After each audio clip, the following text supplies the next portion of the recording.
अस्सलाम वालेकुम दोस्तों, तुसी वेखदे पे हो प्यारा देश पंजाब टीवी ते मैं तुहाडा मेज़बान मोहम्मद बिलाल। दोस्तों सब तो पहले अपने चैनल नू करो सब्सक्राइब और नाल ही लगे बैल दे बटन दबाना है ताकि साडी हर नवी आने वाली वीडियो तुहाडे तक बासानी पहुंचे। दोस्तों वास्ते दो बच्चियां दी वीडियो लेके हाजिर होया।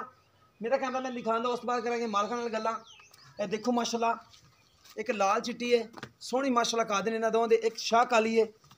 कैमरा मैन करांदा तसलियां गुल माशाल्लाह सोहने लगे ने बच्चियां नू।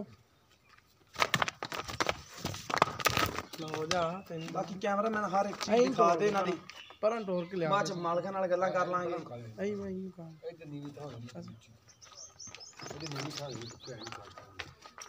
यार डर गई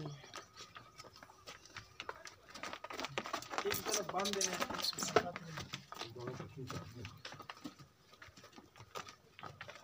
खलवा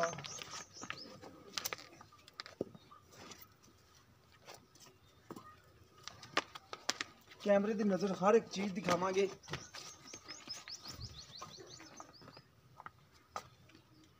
दोनों दे काले थान माशाल्लाह सोहने थान लगे ने काले।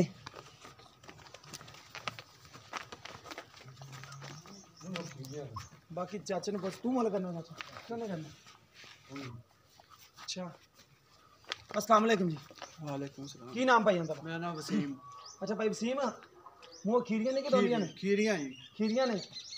अच्छा एक क्रॉस किस चीज ने नस्ल ने दसो ना। हां वराती जी जो चौलस्तानी च। अच्छा ए वलायती है ओ चौलस्तानी ठीक होगा। अच्छा डिमांड दस दो प्यार मोहब्बत वाली लैदा लैदा दोनों दी। इन्ना 65 मंगदे उन्दा 50 मंगदे जी। तो कोई प्यार मोहब्बत दोनों विच प्यार मोहब्बत करांगे जी। करोगे? हां जी। ए जेडी काली है इंदा 65 है हां जी। उनदा 50 है। उन्दा 50 है। ठीक होगा। कैमरामैन साहब दोनों बच्चियां दोबारा दिखाओ। एक काली बच्ची दा 65,000 रुपया मुੱਲ है ते दूजी दा 50,000 है। प्यार मोहब्बत होवेगा किसी दोस्त दे पसंद आवे राबता कर सकदा है। राबता नंबर है 0303 78 16 150। व्हाट्सएप टीमो नंबर है, किसी भी दोस्त पसंद आवन ते राबता कर सकदा है। मिलांगे इसी तरह एक नवी वीडियो दे नाल। अल्लाह निगहबान।